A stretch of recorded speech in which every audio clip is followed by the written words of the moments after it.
오늘 말씀의 제목은 여러분이 주보를 보셨듯이 인생의 바다에 폭풍이 칠 때라는 제목입니다. 여러분 배를 타고 큰 바다에 나가 보신 경험이 있으신가요? 다 있으실 겁니다. 적어도 제주도 가신 분은 배를 타고 가셨다면 그래도 큰 바다에 배를 타고 가보셨거나 아니면 울릉도를 가보셨다면 독도에 가보셨다면 그런 경험이 다 있으실 겁니다.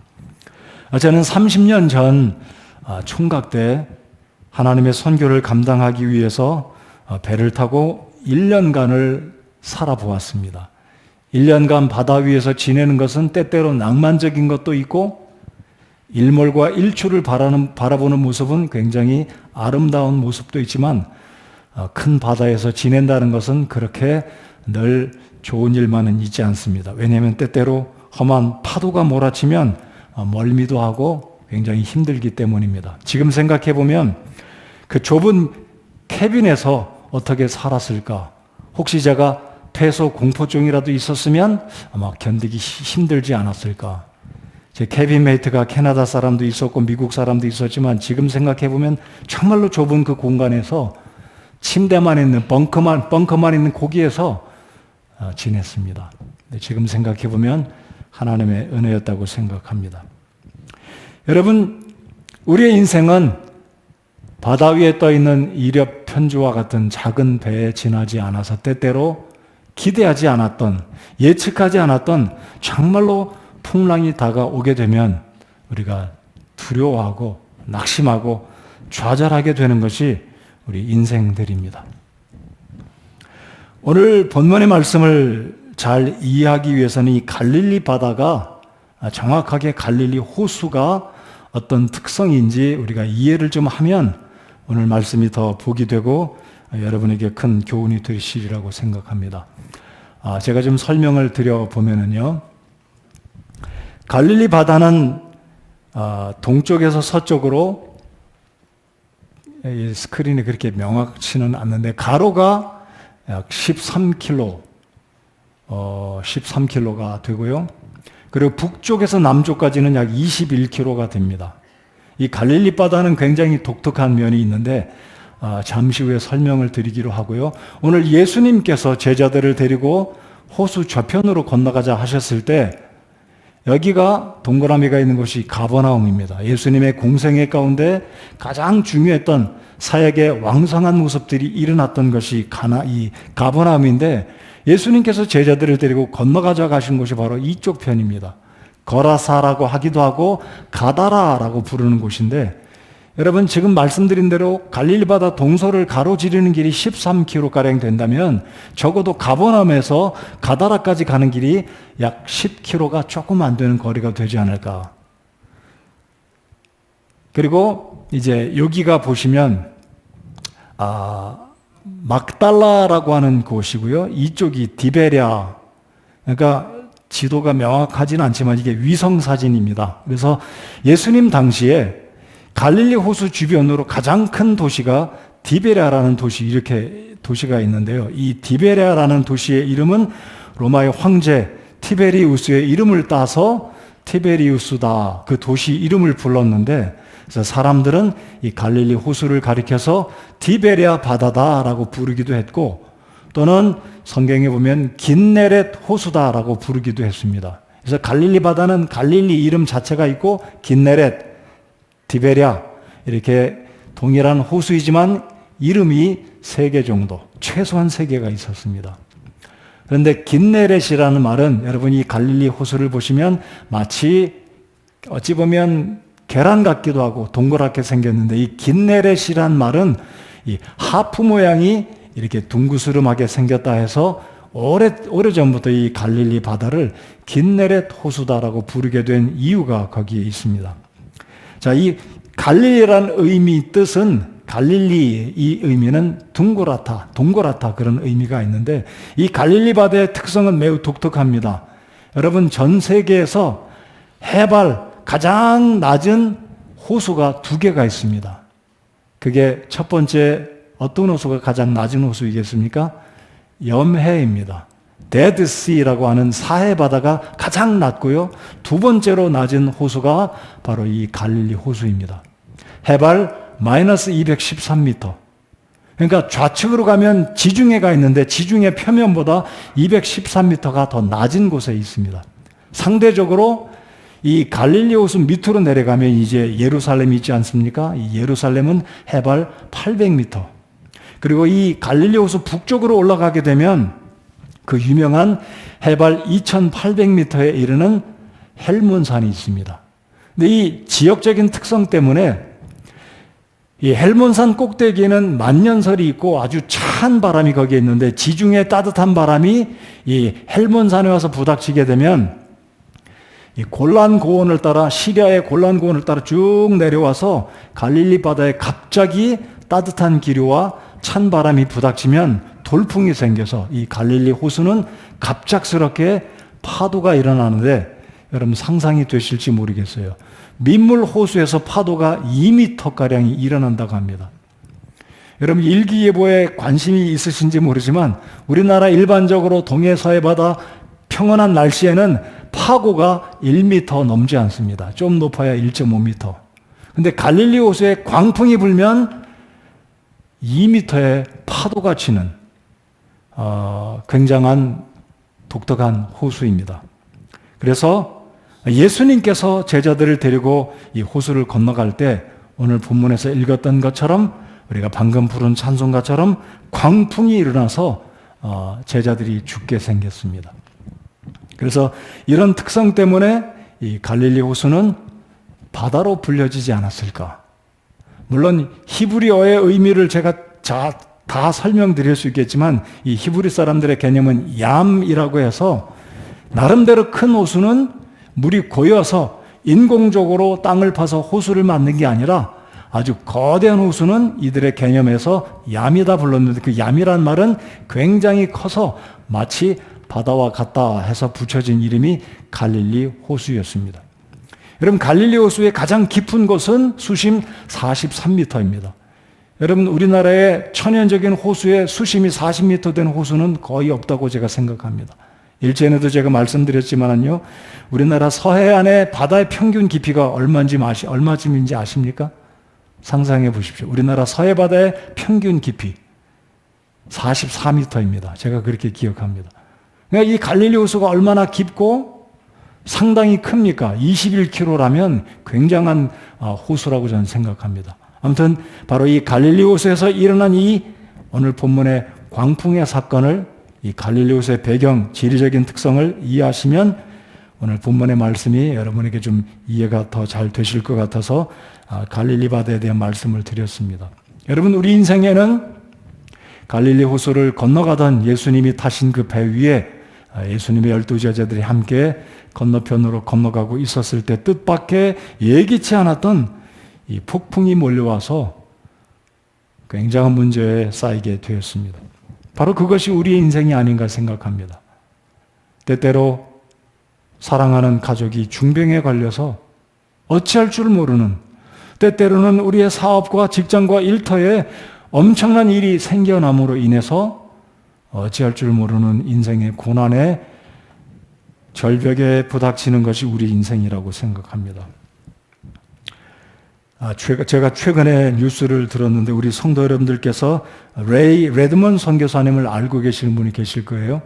한 2, 3년 전에 이제 연로하셔서 한국에서의 수십 년간 선교 사역을 다 이제 내려놓으시고 미국으로 귀국을 하셨는데 안타깝게 아마 지난 주간이라고 생각되는데 둘째 따님이 아마 저보다 나이는 좀 더 젊으실 거예요. 둘째 따님이 코로나19에 감염이 돼서 잘 회복이 될 거다 했는데 갑작스럽게 사망하였다고 소식을 들었습니다. 얼마 전에, 그러니까 꽤 오래됐죠. 이 선교사님의 첫째 따님 또한 사고로 세상을 떠났는데 이 노 부부께서 참 사랑하는 딸들이 본인들보다 먼저 세상을 떠났을 때 얼마나 참 이 부모의 마음이 얼마나 안타깝겠습니까? 바로 이것이 우리 인생이 살아가는 인생의 바다에 다가오는 광풍과 같다라고 생각합니다. 최근에 우리 교회 성도들 가운데 암이 발생해서 오늘도 광고를 드린 것처럼 우리 박윤숙 자매님 참 남편께서 그렇게 중병을 얻어서 수술했다는 소식을 듣고 제가 전화기에다 대고 함께 기도를 했습니다. 여러분, 오늘 이 누가복음 8장의 사건은 비유가 아닙니다. 은유적인 표현도 아닙니다. 실제로 예수님 당시에 예수님께서 경험하셨으며 예수님의 12 제자들이 경험한 사건입니다. 자, 이 사건을 통해서 우리 인생 가운데 다가오는, 우리 성도의 삶 가운데 다가오는 이 고난들을 어떻게 이해하고 어떻게 극복해 나아갈 것인지, 하나님께서 오늘 본문의 말씀을 통해서 우리에게 주시는 세 가지의 교훈을 우리 모두가 받고 힘을 내서 우리 인생 가운데 다가오는 광풍을 헤쳐나갈 수 있는 주님의 은혜가 있기를 바랍니다. 첫 번째로, 이 사건을 통해서, 이 본문의 말씀을 통해 우리가 꼭 기억해야 할 것은, 우리 주님은 무엇을 말씀하셨든지 말씀하신 것은 반드시 이행하시고 지켜주시는 분이시다라는 것을 우리가 기억해야 하겠습니다. 22절을 다시 한번 보시겠습니다. 이제 어느 날 그분께서 자기 제자들과 함께 배에 들어가시고 그들에게 이르시되 우리가 호수 저편으로 건너가자 하시니 그들이 나아가니라 그랬습니다. 그러니까 예수님께서 초청하신 거죠. 얘들아, 우리가 동편으로 건너가자. 지도에서 보셨던 것처럼 가다라라는 지방으로, 또는 거라사라는 지역으로 예수님께서 배를 타고 이제 호수를 건너가십니다. 근데 본문을 잘 보시면 제자들이 노를 저어서 가게 됩니다. 이제 호수를 얼만큼 갔는지 잘 모르겠어요. 그런데 갑자기 23절을 보시면 배를 저을 때에 그분께서는 잠드셨는데 마침 폭풍이 호수로 내리치매 그들이 물에 잠겨 위험에 빠졌더라. 자, 그런데 이 22절의 말씀을 우리가 잘 기억해 보실 것은 우리가 호수 저편으로 건너가자였습니다. 자, 예수님께서는 얘들아, 우리가 호수 저편으로 건너가는데 가다가 무슨 일이 일어날지 모르지만 나랑 함께 건너가자라고 말씀하셨다면 제자들의 마음속에서는 주님께서 말씀하신 이번 여행의 목적지는 호수 중간이 아니라 끝까지 건너가는 거다. 건너갈 수 있을 것이다. 아니, 우리는 예수님께서 말씀하신 호수 저편으로 반드시 당도할 수 있을 것이다 라는 마음의 확신이 있었을 것입니다. 자, 예수님께서 구체적으로 가다라 쪽으로 간다, 더 남쪽으로 내려간다, 벳세다로 간다, 언급은 구체적으로 본문의 말씀에서는 언급이 없지만 호수 저편으로 건너가자, 이 말은 한쪽 편에서 마지막 호수 저편, 즉 정확하게 가버나움을 떠나서 가다라라는 지역에 당도할 것을 주님이 전제로 말씀하셨다는 겁니다. 자, 여러분, 저와 함께 여러분이 생각해 봐야 할 것은 내 인생의 목적지가 30대에 다르고 40대에 다르고 50대에 다르겠지만 주님께서 내게 말씀하시기를 내가 너와 함께 어디로 갈 것이고 너의 인생 가운데 이러한 목적과 이러한 어떤 뜻들을 분명히 이루자라고 말씀하셨다면 그 전제는 반드시 성취될 것을 우리가 믿어야 한다는 것입니다. 우리 예수님은 말씀하시고 내가 착각했나 보다. 얘들아, 돌아가자. 내가 급히 잊어먹은 게 있는데, 이런 실언을 하지 않으시는 주님이시라는 것을 우리가 반드시 기억해야만 한다는 것입니다. 그렇지 않으면 우리는 혼돈에 빠질 것입니다. 여러분, 성경 말씀이 이랬다 저랬다는 책인가요? 그렇지 않다고 믿으시지 않으십니까? 하나님은 말씀하신 바를 반드시 성취하시는 신실하신 우리 하나님이시며 능력의 주님이심을 믿습니다. 자, 민수기 23장 19절을 우리 한번 같이 읽어보겠습니다. 주보에도 있지만 여러분 스크린을 보시고 함께 읽겠습니다. 시작. 하나님은 사람이 아니시니 거짓말하지 아니하시고 사람의 아들이 아니시니 뜻을 돌이키지 아니하시는도다. 그분께서 말씀하셨은즉 그것을 행하지 아니하시리요. 그분께서 이르셨은즉 그것을 실행하지 아니하시리요. 여러분, 우리 예수님께서 시건하지 않으시는, 허언하지 않으시는 신실하신 주님이신 줄 믿으십니까? 그렇다면 저와 여러분에게 오늘 이 시대에 살아가면서 구체적으로 몇 날 며칠 내가 너와 함께 무엇하겠다라고 말씀하지는 않으시지만 성경의 교훈은 무엇이냐면 주님께서 제자들에게 제안하시기를 우리가 호수 저편으로 건너가자 하셨고, 이에 제자들이 예수님이 타신 그 배에 올라가서 노를 젓고 건너가고 있다면 제자들은 확신해야 될 것이 무엇이냐면 예수님이 의도하시고 이번 여행의 목적지로 우리가 분명히 도착할 것이다 라는 것을 확신했어야만 합니다.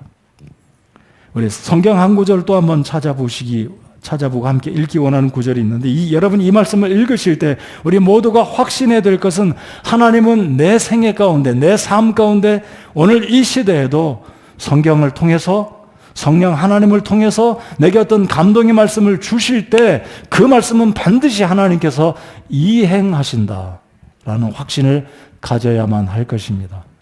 그런 심정으로 사무엘상 15장 29절을 또 한번 같이 읽겠습니다. 시작. 또한 이스라엘의 힘이신 이는 거짓말을 하거나 뜻을 돌이키지 아니하시리니 그분은 사람이 아니므로 뜻을 돌이키지 아니하시나이다. 여러분, 예수님께서 우리가 건너가자 했으면 여러분 이 구절에서 눈여겨보셔야 할 것은 우리가입니다. 야, 너희들끼리 건너가라, 이가 아니었어요? 아니면 예수님께서 제자들에게 얘들아 내가 먼저 건너갈 터이니 너희들 천천히 와라, 이렇게 말씀하신 것도 아닙니다. 오늘 1부에 곽 전사님 말씀 전한 게 복이 되었는데 1부 때 말씀에 벳세다 언급이 나왔어요. 7병이의 기적, 5병이의 기적이 일어난 그 장소. 여러분 성경을 읽어보시면 벳세다에서 5병이의 기적을 일으키신 후에 제자들이 먼저 배를 타고 갔습니다. 그래서 새벽녘에 예수님 바다 위를 걸어오셨어요. 그때 예수님을 보시고 유령인 줄 알고 두려웠던 그 장면 기억하십니까? 근데 이번에는 동쪽에서 서쪽으로 가버나움으로 오는 게 아니라 서쪽인 가버나움에서 동쪽으로 건너가는데 주님 말씀하시기를 우리가입니다. 예수님께서 말씀하셨다면 그 말씀에는 개런티가 보장되는 줄 믿으시기 바랍니다. 우리라고 그랬어요. 여러분, 제가 여쭙고 싶습니다. 여러분의 인생의 바다에 동쪽으로 가든 서쪽으로 가든 그 배 위에 내 인생 가운데 주님이 나와 함께 하심을 믿는다. 여러분 손 한번 살짝 들어보십시오. 주님이 나와 함께 하신다. 믿으십니까? 근데 손 내려주십시오. 그런데 주님께서 말씀하시길 내가 너와 함께 어떤 특정한 목적지까지 가겠다고 주님이 제안하셨다면 주님이 실현하실 분이신가요? 그렇지 않습니다. 우리 주님께서 약속하신 것, 말씀하시는 것은 반드시 지키시는 분이십니다. 네, 제자들은 광풍을 만났을 때 두려워했죠. 자, 우리가 이 말씀을 묵상해야 될 부분 가운데 또 하나가 뭐냐면 우리가 건너가자라고 말씀은 하셨지만 꼭 기억하십시오. 예수님께서 광풍이 있을 것이다 또는 광풍이 없을 것이다 언급은 하셨습니까? 안 하셨습니까? 하지 않으셨어요. 예수님의 말씀은 건너간다였습니다. 그 일정 가운데 광풍이 몇 번 있을 것인지 언급은 안 하셨어요. 여러분, 우리 인생 가운데 고난이 없지는 않습니다. 우리가 성경을 정말 기가 막히게 믿고 설교하고 외칠지라도 저의 삶 가운데, 여러분의 삶 가운데는 예기치 않았던 풍랑들이 반드시 일어나게 돼 있습니다. 그게 우리의 인생입니다. 여러분, 이 여정 가운데 주님은 고난이 있을 것이다 없을 것이다 개런티하지는 않으셨어요. 아니면 우리가 성경을 이렇게 상상해서 해석하는 것은 그렇게 좋은 건 아니지만 또 잘못된 것은 아닌 것이, 주님은 의도적으로 제자들을 데리고 교훈하시기 위해서 이번 여행에 제자들을 데리고 가셨다라고 저는 생각합니다. 자, 그래서 예수님께서 말씀하신 것은 우리가 호수 저편으로 건너가자 하셨지, 이 여행 가운데 풍랑이 없을 터니까 얘들아 너희들 나 믿고 그냥 따라와라 이러지 않으셨다는 것.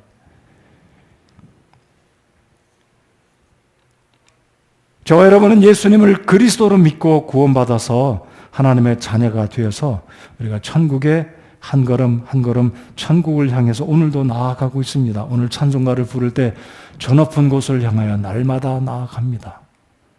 저 높은 곳을 향해서. 근데 그 인생의 여정 가운데 그 높은 천국에 우리가 갈 때까지, 사랑하는 주님을 뵐 때까지 우리의 인생은 우리가 늘 평탄하지는 않습니다. 그러나 주님은 끝까지 내가 너를 천국으로 인도해 가겠다고 약속을 해 주셨습니다. 그래서 우리가 기억해야 될 것은 내 인생의 여정 가운데 주와 함께 하시지만 주님께서 말씀하신 적은 한 번도 너에게 고난이 없게 해주겠다. 내가 너로 하여금 말 그대로 모든 인생의 과정 가운데 고난도 슬픔도 내가 다 미리 다 제거해 주겠다. 내가 너의 선한 목자가 아니냐라고 말씀하시지는 않고 계시다는 것입니다. 그래서 우리가 꼭 기억해야 될 것은 내 인생의 바다에 풍랑이 올 때, 광풍이 몰아닥칠 때 주님의 약속을 붙들고 주님이 나와 함께 하심을 믿고 하나님이 주신 믿음과 지혜로 당면한 문제들을 극복해 나가야지 우리가 어린아이처럼 이것도 해주시고 저것도 해주시고 다 해결해 주시고 만사형통하도록 해주십시오. 이것은 하나님의 뜻을 오해하고 하나님의 뜻을 거스르는 우리의 생각이 될 수 있다는 것입니다. 그래서 고린도전서 10장 13절에 보시면 사람에게 공통적으로 있는 시험 외에는 너희가 어떤 시험도 당하지 아니하였나니 하나님은 신실하사 너희가 감당할 수 있는 것 이상으로 시험 당하는 것을 너희에게 허락하지 아니하시고 또한 그 시험과 함께 피할 길을 내사 너희가 능히 그것을 감당하게 하시느니라. 우리가 감당하지 못할 것은 하나님께서 허락해 주시지 않으십니다. 이것만 해도 얼마나 감사한 일이 아니겠습니까? 그렇습니까? 내가 감당할 수 있는 것은 허락해 주시고 감당하지 못하는 것은 하나님이 허락지 않으신다는 것. 이 자체가 저는 얼마나 감사한지 모르겠습니다.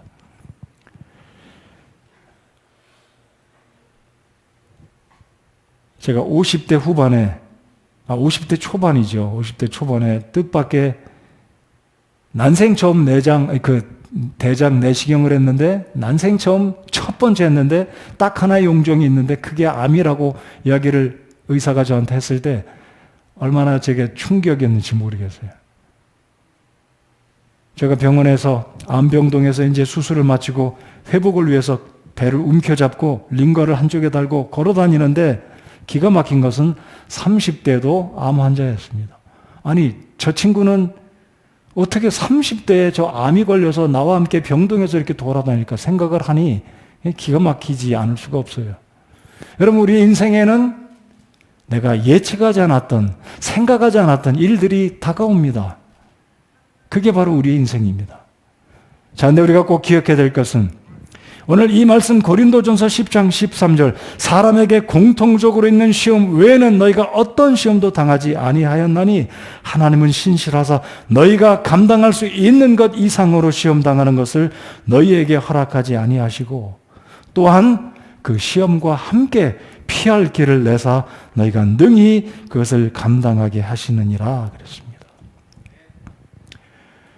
자, 본문을 다시 한번 보실까요? 제자들이 풍랑을 만났을 때 어떤 반응을 보입니까?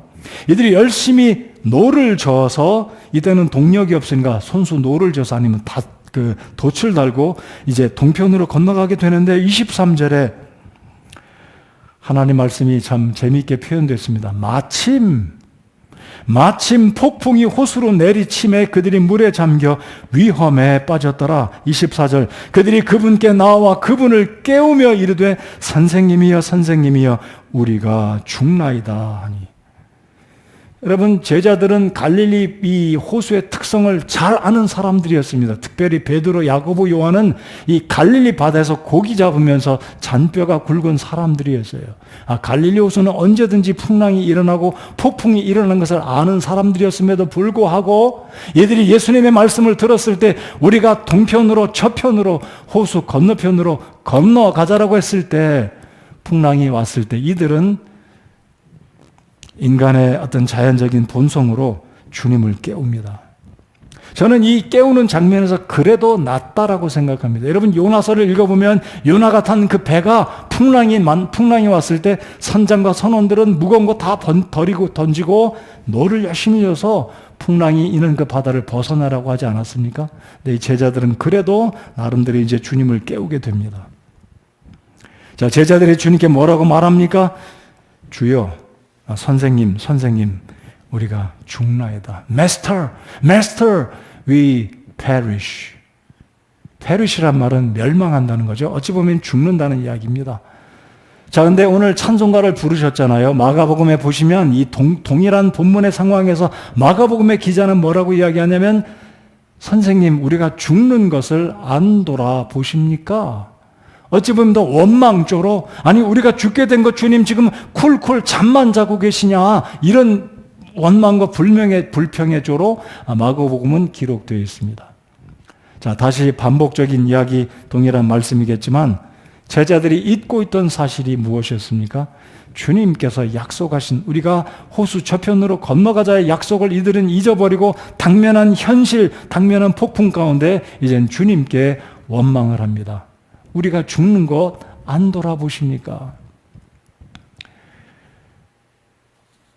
우리 성도들 가운데는 때때로 고난이 왔을 때, 하나님, 내가 주님을 위해서 이런 일도 했고 일평생 신실하게 주님 섬겼고 직분도 받았고 나름대로 시간과 물질을 들여서 헌신했는데 하나님, 제 형편을 안 돌아보십니까? 라고 하나님께 원망하는 그런 모습도 없지 않아 있습니다. 여러분, 최근에 경제적인 어려움, 육신의 건강의 문제, 가족의 문제를 혹시 주님께 그렇게 말씀하시지 않습니까? 주님, 내가 당면한 형편이 이렇게 어려운데 주님, 나를 사랑하는 아버지 주님 아니신가요? 제 고난을 좀 안 돌아보고 계신가요? 주님 지금 뭐 하고 계신가요? 혹시 이렇게 우리 주님께 원망하고 계시는 않는지 우리 자신들을, 우리의 마음들을 살펴보아야 하겠습니다. 자, 주님께서 일어나십니다. 그래서 주님께서 어떻게 행동하십니까? 24절에 주님께서 깨어나셨고 이에 그분께서 일어나서 바람과 성난 물결을 꾸짖으시며 그것들이 그치고 고요하게 되더라. 주님께는 정말 문제가 안 되었습니다. 아니, 저는 이 본문을 사실 천국 가면 제가 이렇게 여쭤보고 싶어요. 예수님 그때 일부러 주무시지 않았어요? 주님은 주무셨지만 다 알고 계셨을 겁니다. 아마 의도성이 있으시지 않을까? 조심스럽게. 왜 의도성이 있냐면 제자들에게 말씀하시고 우리가 건너편으로 건너가자 말씀하시면서 제자들의 믿음을 단련시키기 위해서. 자, 주님이 뭐라고 말씀하십니까? 25절을 다 같이 읽겠습니다.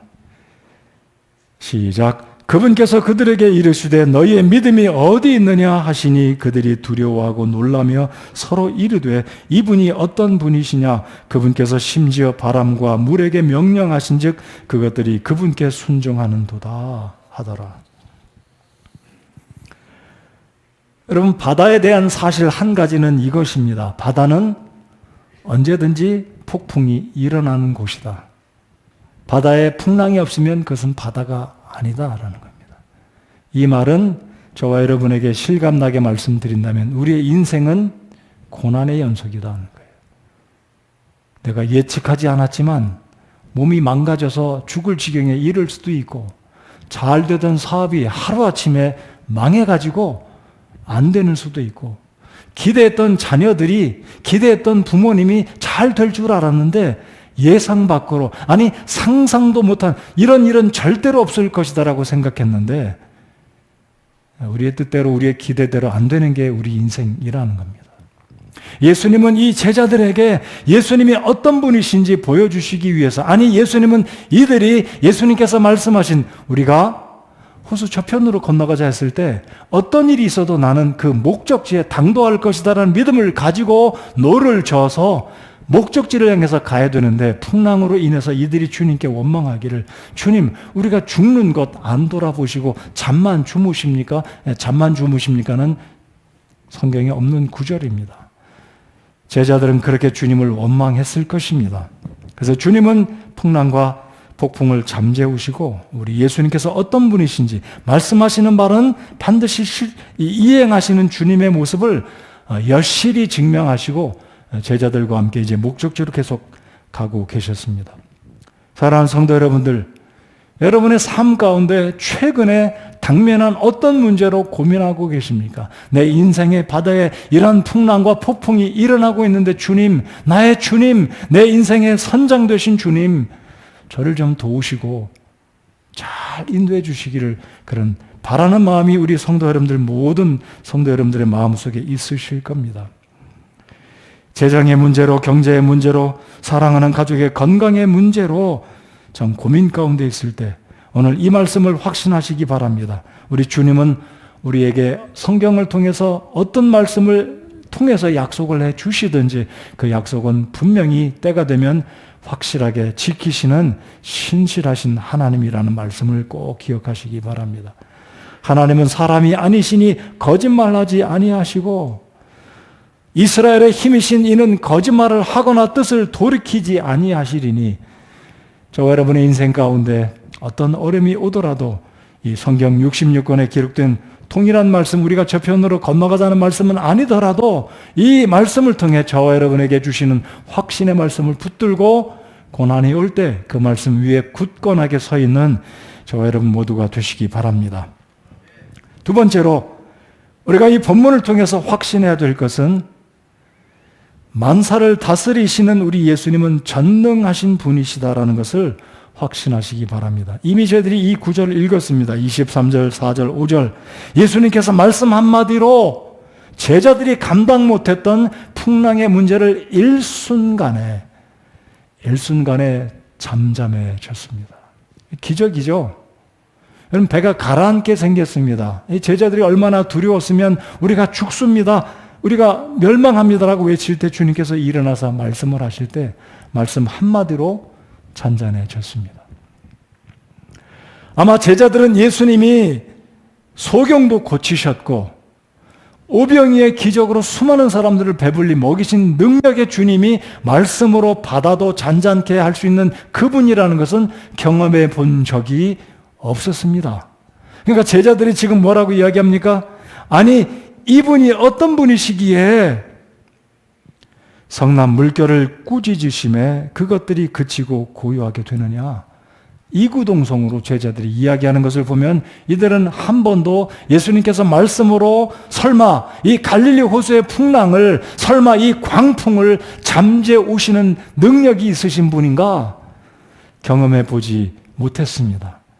그래서 저는 예수님께서 의도적으로 그리고 목적을 가지시고 가다라를 향해 가시면서 내친 걸음에 제자들에게 교훈을 삼게 하기 위해서 우리 주님께서 광풍을 불러오셨을 수도 있을 것이고, 이들에게 말씀 한마디로 풍랑을 잠재 오시는 우리 주님의 능력을 여실히 보여주시는, 장난하시는 주님이 아니라 신실하신 주님의 능력을 제자들의 삶 가운데, 그들이 앞으로 어떤 고난이 오더라도 어떠한 위기 가운데서 우리 주님 앞에 그 주님이 행하신 역사를 경험하고 주님을 붙들고 믿음으로 살아가게 하기 위한 놀라운 교훈의 말씀, 교훈의 사건으로 우리 주님께서 제자들에게 보여주셨다고 저는 믿습니다.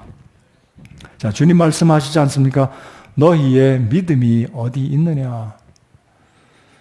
예수님께서 우리가 호수 저편으로 건너가자 했을 때는 이들이 주님과 함께 배에 올랐고 목적지를 향해 노를 젓고 가지 않았습니까?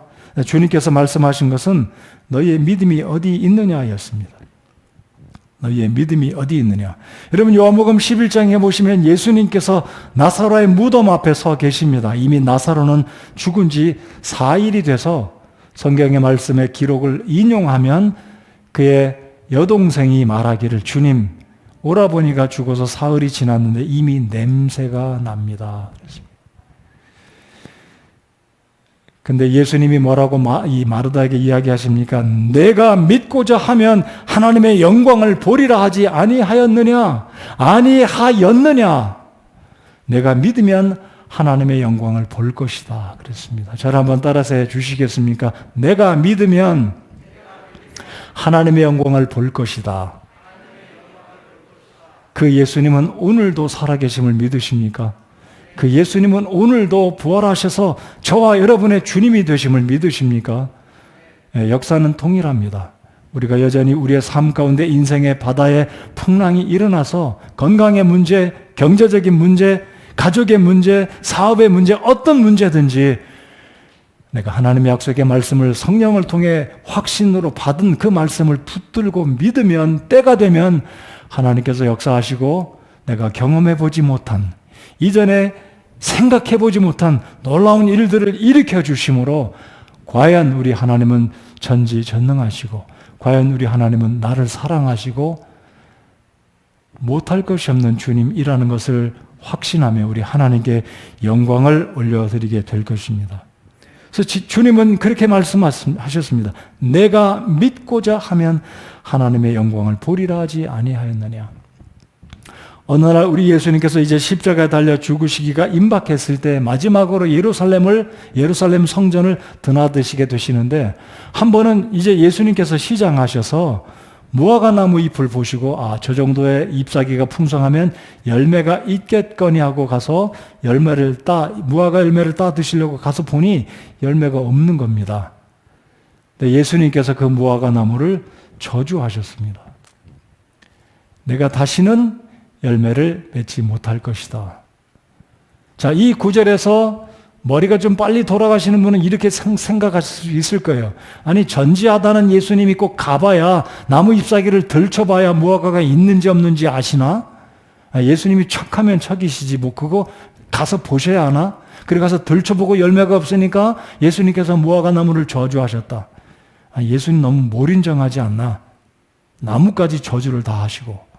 저는 이 사건에서도 예수님의 영적인 교훈이 있다라고 저는 생각합니다. 무화과 나무는 이스라엘을 상징하기 때문에 우리 주님은 이스라엘 민족이 구약부터 계속해서 회개를 촉구하고 주님이 기다리셨지만 여전히 열매가 없는 모습을 그 사건을 통해서 우리에게 영적인 교훈으로 말씀하신다는 것입니다. 제가 말씀드리고자 하는 요지는 예수님이 저주를 내리시면 저주가 실제로 이루어지고 예수님께서 복을 빌어주시면 복을 기원하시면 복을 우리에게 주신다면 그 복은 반드시 우리의 삶 가운데 현실로 다가옴을 믿습니다.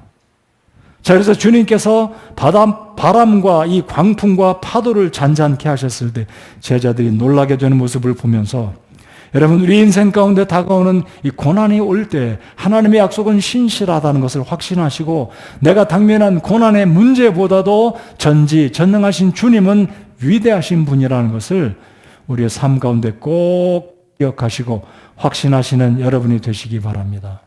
현실의 문제가 커 보이지만 우리 주님은 더 위대하신 분이시라는 것을 확신하고 돌아가시는 여러분들 되시기 바랍니다. 돌아가셔서 여전히 당면한 건강의 문제, 직장의 문제, 사업의 문제 어렵지만 나의 주님은 현실에 당면한 문제보다 더 능력의 주님이라는 것을 확신하시고 주님이 기뻐하시고 주님의 때가 되면 이 모든 문제들을 주님께서 해결해 주실 수 있는 전능하신 주님이라는 것을 꼭 확신하시는 여러분 모두가 되시기 바랍니다. 세 번째로 오늘 이 누가복음 8장에서 예수님께서 제자들에게 이르시기를 우리가 저편으로 건너가자 하셨을 때는 예수님께서 그냥 바람 쏘이러 가신 게 아니에요. 예수님께서 그냥 기분 전환하러 가신 것이 아니라 예수님은 분명히 목적이 있으신데 그 목적은 선하신 목적이었다라는 것을 꼭 기억하시기 바랍니다. 다시 말씀드립니다. 여러분의 삶 가운데 여러분의 인생의 바다에 풍랑이 일어나고 폭풍이 일 때는 하나님이 의도하시고 하나님이 계획하신 분명한 선하신 목적이 있으시다는 것을 꼭 기억하시기 바랍니다. 여러분의 가족이 아프십니까? 여러분의 자녀가 곤경에 처했습니까? 여러분의 배우자가 지금 굉장히 어려운 어떤 문제로 고민하고 있습니까? 하나님의 큰 뜻 안에서 하나님의 큰 주권적인 섭리 가운데 모든 일어나는 일 가운데는 하나님이 합력해서 선을 이루고 계시며 우리에게 주님께서 이쪽으로 건너가자 하셨을 때는 하나님이 그냥 기분 내키는 대로 그냥 말을 툭 던지신 것이 아니라 하나님은 놀라운 선한 목적과 뜻을 가지고 제자들과 함께 그 일을 이루고자 현장 속에 제자들이 동참해 있다는 사실. 그렇다면 저와 여러분의 삶 가운데 오늘 내가 당면한 이 삶의 문제 가운데서도 하나님은 분명히 선하신 목적과 뜻을 계획하시고 주인공이 되는 주인공이 되는 나의 가족, 친척, 나의 삶에 포함된 모든 영역들이 하나님의 선하신 목적 속에 들어있다는 것을 우리가 확신할 때 이 고난과 문제들을 바르게 해석하고 극복하게 될 수 있다는 것을 꼭 기억해야만 할 것입니다. 여러분 기억하십시오. 우리 주님은 저 여러분의 인생의 바다에서 만나게 되는 모든 풍랑과 역경 가운데는 하나님의 뜻이, 하나님의 선하신 뜻이 분명히 있으시다라는 것을 믿음의 눈으로 바라보시고 믿어야 할 것입니다. 자, 26절을 보시면 주님께서 말씀하신 그대로 도착했습니다. 26절, 그들이 갈릴리 맞은편의 가다라 사람들의 지방에 도착하니라. 여러분 주님이 말씀하시면 그대로 이루어지심을 믿으시면 아멘 해보시겠습니다. 주님 말씀하셨어요. 건너가자. 광풍이 정례가 됐고 풍랑이 멈춰졌고 드디어 이들이 목적한 예수님이 의도하신 가다라에 도착했습니다. 근데 이곳에 도착해보니 어떤 사건이 기다리고 있습니까? 악한 마귀에게 시달림을 받는 아주 불쌍한 영혼이 거기에 있는 것입니다. 이 영혼은 사람들이 거들떠 보지도 않았던 사람입니다. 아니, 사람들의 생각 속에서 다 잊혀버린, 옷을 벗고 나돌아다니고 무덤 속, 여기 보시면 무덤들 안에 거하더라. 한국의 문화 가운데 이해가 잘 안 가는 표현입니다. 어떻게 사람이 무덤들 안에 들어가나? 땅 파고 들어가나? 이스라엘의 문화는 석굴처럼 됐기 때문에, 그 공간이 있기 때문에 이 악한 영의 컨트롤 당하고 있던 소위 말하는 귀신 들렸다는 표현을 쓰겠습니다. 마귀들에게 이 컨트롤 당하는 이 사람이 옷도 벗고 들락날락 집에 가지도 않고 무덤들 안에 거하면서 사람 같지 않은 모습으로 살아가는 아주 비참한 사람이 있었습니다. 예수님의 여행의 목적은 이 사람을 위해서, 두 번째 목적은 제자들에게 예수님이 어떤 분이신가, 하나님의 말씀을 반드시 들었으면 이행하시는 신실하신 주님이라는 것을 제자들에게 친히 보여주시기 위해서 주님이 이번 여행을 목적하셨다는 것. 자, 이제 세 번째 대지는 선한 목적을 가지고 일하시는 주님이 오늘 나의 삶의 현장 가운데서도 하나님은 여전히, 우리 예수님은 여전히 나와 함께 나의 삶 가운데 선한 목적을 가지고 모든 일들을 컨트롤하시고 일하신다라는 것을 확신하시기 바랍니다. 이 사실을 믿게 되면 어려움이 와도 견딜 수 있습니다. 왜요? 목적지에 도착할 것이고 그 목적의 결과는 항상 좋은 것이기 때문에 해피엔딩으로 끝나는 것이 주님의 목적이고 결과라고 저는 믿습니다. 자, 이 불쌍한 영혼이, 자, 보십시오. 27절. 그분께서 무트로 나아가실 때 어떤 남자가 그 도시에서 나와 그분을 만났는데 그는 오랫동안 마귀들에 들려 옷도 입지 아니하고 집에 거하지도 아니하며 무덤들 안에 거하더라. 그가 예수님을 보고 부르짖으며 그분 앞에 엎드려 큰 소리로 이르되 지극히 높으신 하나님의 아들 예수님이여, 내가 당신과 무슨 상관이 있나이까? 간청하건대 나를 괴롭게 하지 마옵소서. 이것은 이 사람의 고백이 아니라 악한 영 자체, 타락한 천사의 고백입니다. 자, 주님은 이 사람을 고쳐주셨습니다. 고쳐주시고 치유를 해주셨는데, 흥미로운 것은요, 이 마을 사람들은 예수님이 이 마을에 당도한 것 자체가 경제적인 손실을 끼쳤다 해서 예수님이 떠나기를 촉구합니다. 자, 오늘 본문의 말씀을 잘 비교해 보겠습니다. 바다 위에서 풍랑을 만났던 제자들은 혼비백산에서 예수님을 깨우며 우리를 돌아보지 않습니까? 라고 원망을 했습니다. 근데 풍랑과 폭풍이 없는 맨 땅에 이 산 위에서 유유자적하게 먹을 것을 먹고 있던 이 돼지떼들이 몰살을 당했습니다. 어떻게 몰살 당합니까? 바다에 내리치달아서 다 바닷속에 빠져 죽었습니다. 자, 마치 죽을 줄 알았던 제자들은 예수님이 건져주셨고, 한 사람의 영혼을 살리기 위해서, 어떤 복음서에서는 두 사람으로 나오는데, 우리 예수님은 여행의 목적에 이 불쌍한 영혼을 고치기 위해서 풍랑과 폭풍을 뚫고 이 목적지에 오셔서 제자들이 보는 앞에서 또다시 이적을 행하심으로 명령을 하실 때 수많은 이 악한 영들이 들린, 여러분 성경에 보시면 군대다 그랬습니다. 군단이다. 이 한 사람 속에 얼마나 많은 악한 영들이 들어가 있으면 군단이다라고 말했겠습니까? 수많은 약한 천사들, 악한 영들이 들어가 있는데 예수님께 요청할 때 주님께서 명령하시니까 32절 보십시오.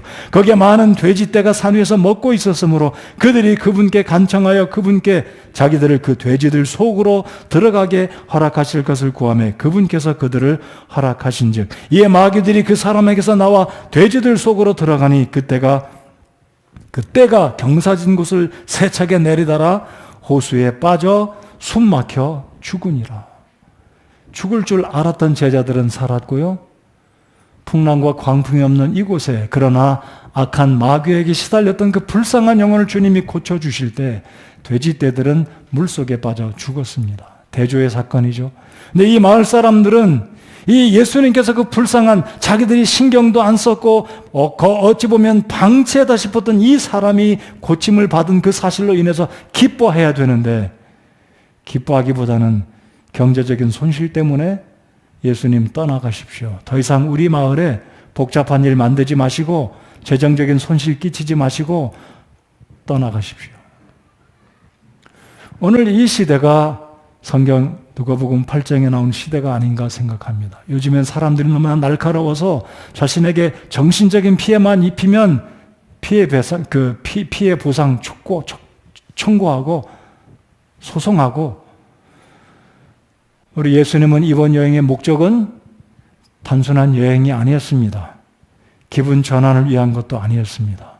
비록 도중에 풍랑이 있었지만 예수님의 목적은 그 결과는 굉장히 놀라운 잃어버린 바 된 아마 그 가족 가운데 한 사람이 이 악한 영에 들려서 사람답지 못하게 살고 있는 그를 치료하기 위해서 주님이 여행의 목적을 세우셨듯이 여러분 우리 인생 가운데 풍랑이 잠시 온다 할지라도 그 풍랑을 지나고 나면 결과적으로 우리 주님이 의도하시고 목적한 것은 결과는 항상 선한 결과를 이루어 주시는 분이 우리 예수님이라는 것을 확신하실 필요가 있다는 겁니다.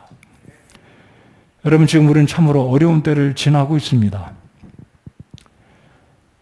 그 어려움 일일이 다 말씀하시지는 않으실지라도 내 마음을 아시는 하나님, 모든 것을 아시는 하나님, 내가 지금 심리적으로 어떤 압박에 있고 내 육신의 건강의 문제가 어떤 상태에 있고 내 사업의 정도가 어느 때에 있는지 우리 부모님의 상황이 내 아내의 상황이 어떤 형편인지 모든 것을 아시는 주님은 아들아 딸아 조금만 참아라. 목적지에 도착할 것이다.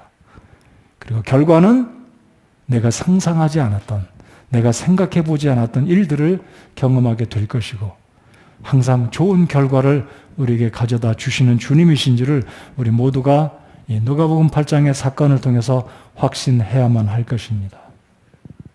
여러분 우리 인생의 바다에는 늘상 폭풍과 풍랑이 있습니다. 우리 한번 질문해 보겠습니다.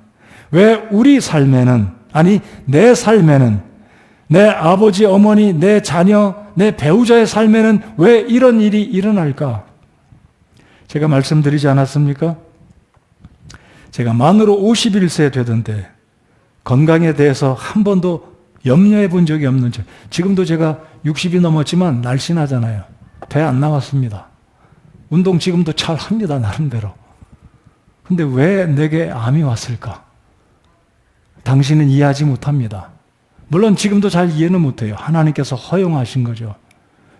그러나 하나님은 우리의 인생 가운데 이런저런 어려움이 올 때 결과적으로 하나님은 반드시 선한 목적을 이루실 것이다 라는 것을 확신하고 또 확신하고 주님을 의지할 때 우리의 인생의 바다에 다가오는 이런저런 풍랑의 어떤 위기 속에서 하나님을 원망하지 않고 하나님의 신실하심을 바라고 하나님의 능력을 여전히 의심 없이 믿고 의지하며 하나님의 나를 향한 우리 부모님을 향한 우리의 가족을 향한 우리 교회를 향한 우리 나라를 향한 하나님의 원대하신 뜻은 항상 결과적으로 선하다는 것을 확신하게 되실 것입니다.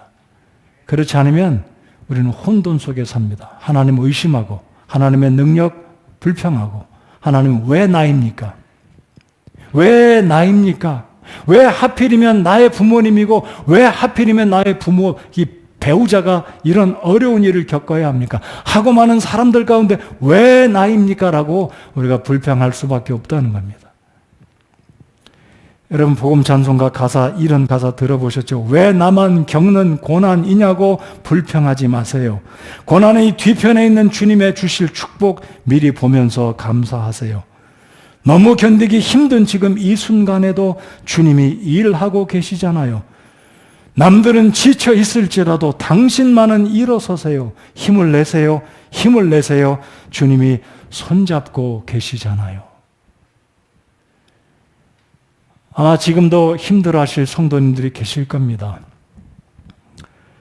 그럼에도 불구하고 이 광풍의 이 고난의 문제, 자, 우리가 인생의 바다에서 광풍과 풍랑을 만난 이 환난 또는 고난의 문제는 저는 크게 두 가지라고 생각합니다.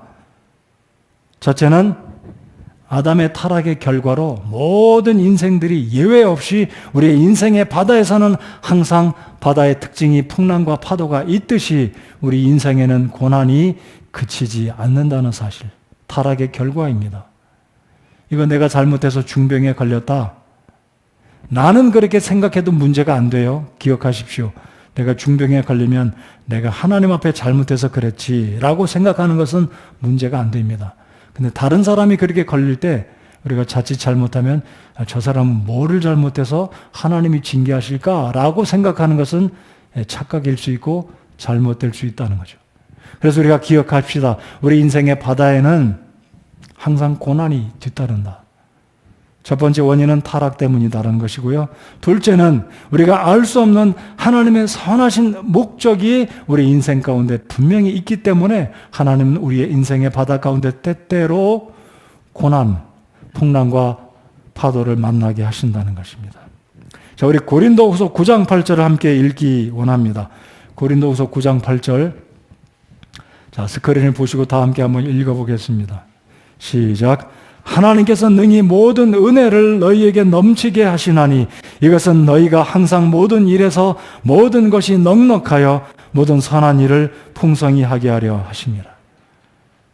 하나님께서는 능히 모든 은혜를 너희에게 넘치게 하신다. 우리가 어떤 어려움에 있다면 여전히 그 어려움 가운데 하나님은 끊임없이 저와 여러분에게 은혜를 베풀어 주고 계심을 믿고 감사하시기 바랍니다. 이것은 너희가 항상 모든 일에서 모든 것이 넉넉하여 모든 선한 일을 풍성히 하게 하려 하심이라. 자, 한 구절 저희들도 한번 읽기 원하는데요. 베드로전서 4장 12, 13절을 함께 읽겠습니다. 베드로전서 4장. 자, 이 말씀을 읽기 전에 베드로는 풍랑을 경험했던 장본인입니다. 아니, 예수님이 호수 저편으로 건너가자고 했을 때 예수님이 주무실 때 깨웠던 사람이 베드로일지도 모르겠습니다. 근데 베드로가 베드로전서 4장을 이렇게 기록합니다. 다 같이 읽겠습니다. 시작.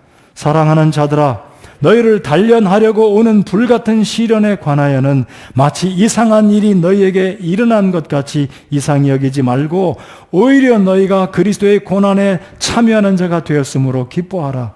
이것은 그분의 영광이 드러날 때 너희가 넘치는 기쁨으로 또한 즐거워하게 하려 함이니라. 베드로는 풍랑의 한복판에 있던 사람이었습니다. 여러분, 베드로의 기질로 보아서 예수님을 깨우면서 가장 먼저 큰 소리로 예수님을 흔들어 깨운 사람이 베드로였을 가능성이 충분하다는 건데. 근데 베드로가 말하기를 오히려 너희가 그리스도와 고난에 참여하는 자가 되었으므로 기뻐하라. 여러분, 우리 인생의 바다에는 늘 순풍만 있지 않습니다. 늘 잔잔한 바다를 가지는 않습니다. 때로는 이런저런 어려움이 다가오는 이유는 하나님의 능력을 경험케 하고 한 번도 보지 못했던 말씀만으로 풍랑과 바다를 잔잔케 하시는 그 주님의 능력을 저와 여러분의 삶 가운데 경험하고 하나님께 영광을 올려드리고 더욱이 연약한 우리의 인생인지라 전능하신 주님을 의지하도록 주님께서 우리의 여정을 함께 하자고 제안하시고 목적지로 제안하시고 함께 가고 계심을, 주님의 선하신 목적이 있음을 꼭 기억하시기 바랍니다. 여러분, 사탕은 입에 늘 언제나 달콤함을 줍니다. 그러나 이 설탕, 이 당은 우리의 면역력을 약하게 만들고 각종 질환을 유발시킵니다. 몸에 좋은 것은 때로 맛이 없고 쓴 것들도 많이 있습니다. 우리 인생의 고난도 동일합니다. 어찌 고난이 달콤하겠습니까? 어찌 경제적인 궁핍이 우리로 하여금 발 뻗고 편안히 등 따스게 살아가게 만들겠습니까? 그리스도 없는 부유는, 그리스도 없는 부함은 좋지 않은 것입니다. 그런 내가 살아가면서 주님과 함께 겪는 고난과 경제적인 궁핍과 육신의 건강에 어떤 부족한 모습으로 있기 때문에 주님을 의지하고 주님의 은혜를 간구하고 하나님 앞에 엎드려서 기도하는 이 인생이 더 복이 있다라고 우리는 믿지 않습니까?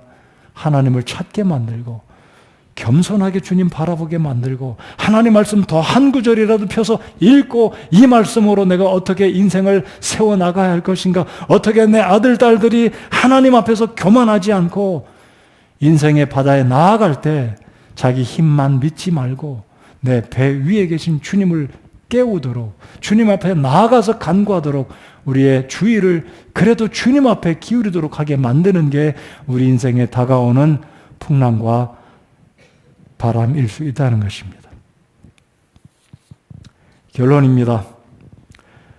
만일 여러분이 오늘 이 누가복음 8장에 예수님께서 제안하신 여행의 동반자, 제자들 가운데 한 사람이라면 어떻게 하시겠습니까? 자, 누가복음 8장의 말씀을 다 들었습니다. 주님께서 호수 저편으로 건너가자 하셨을 때 이제 여러분이 주님의 초청을 받은 제자들 중에 한 사람이라면 우리 인생의 바다 가운데 유사한 모습으로 풍랑이 다가올 때 어떤 모습으로 대처하시기 원하십니까? 이제 목적지에 도착했습니다. 그곳에 가련한 한 사람이, 불쌍한 한 사람이 있을 때 주님께서 그 사람을 고치시려고 광풍을 뚫고 피곤함에도 무릅쓰고 우리 예수님께서 그 한 영혼을 건져주시려고 왔다면 내가 주님과 함께한 이 여행은 진정한 의미가 있고 가치가 있다라고 생각되시지 않겠습니까? 여러분, 우리 교회에 어려운 사람들이 많이 있습니다. 나와 생각이 다른 사람도 있습니다. 나와 환경이 다른 사람이 있습니다. 나의 수준에 맞지 않는 사람이 있습니다. 그 사람 사랑하십시오. 품으시기 바랍니다. 끼리끼리 하지 마시고 내 수준을 낮춰서 내려가서 주님께서는 마귀에게 들린 그 불쌍한 사람, 뻘거벗고 다니는 사람 뭐가 좋겠습니까? 냄새나는 그 사람, 잘못하면 돌에 맞을 수 있는 그 사람 찾아가셨습니다.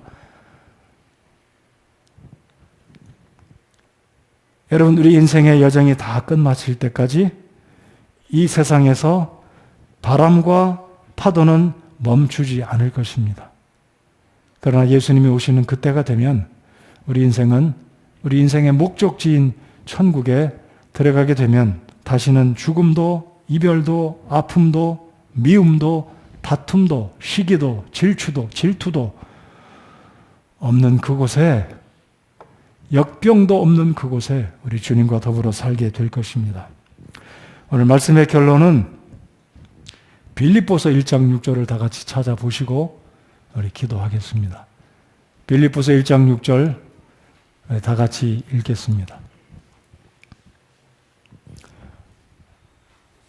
1장 6절 다 같이 읽겠습니다. 시작. 너희 안에서 선한 일을 시작하신 분께서 예수 그리스도의 날까지 그 일을 이루실 것을 바로 이것을 나는 확신하노라. 너희 안에서, 여기 너희는 구원받은 성도 여러분과 저이며 빌립보 교회 성도들입니다. 우리 속에 분명히 우리 주님은 선한 일을 시작하셨습니다.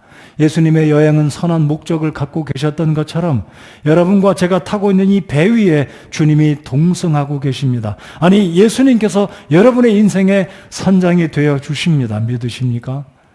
선한 일을 시작하신 주님께서 그리스도의 날까지, 그날이 언제입니까? 예수님이 오시는 날입니다. The day of the Lord. 예수님이 오시는 그날, 예수님이 재림하시는 그날에 이 모든 수고와 슬픔과 좌절과 아픔과 실수와 반목과 이 모든 고통들이, 우리 인생의 바다에서 다가오는 모든 풍랑들이 이제는 말끔하게 정리되면 우리 주님께서 모든 것들을 다 정리해 주시고 착하고 충성된 종아, 그동안 너 참 수고 많았다. 그때 우리 주님께서 우리를 맞이해 주시리라고 믿습니다. 그때까지 내가 항해하는 이 바다에 계속 풍랑과 폭우가 거친 바람이 인다 해도 오늘 말씀을 붙드시고 내 배에 함께 하신 주님, 약속하신 바는 신실하게 성취하시는 주님, 문제보다 더 위대하신 주님이 나와 함께하고 계시고 주님은 내 인생을 통해서 선하신 목적을 반드시 이루실 것이다. 고통에는 뜻이 있고 고난은 저주가 아니라 고난 속에 하나님의 놀라우신 뜻과 섭리와 하나님의 선하신 의도하는 뜻이 있다라는 것을 확신하시면서 우리 인생 주님께 맡기고 그날까지 믿음으로 힘차게 계속해서 목적지를 향해 나아가시는 여러분들 되시기 바랍니다. 기도하겠습니다.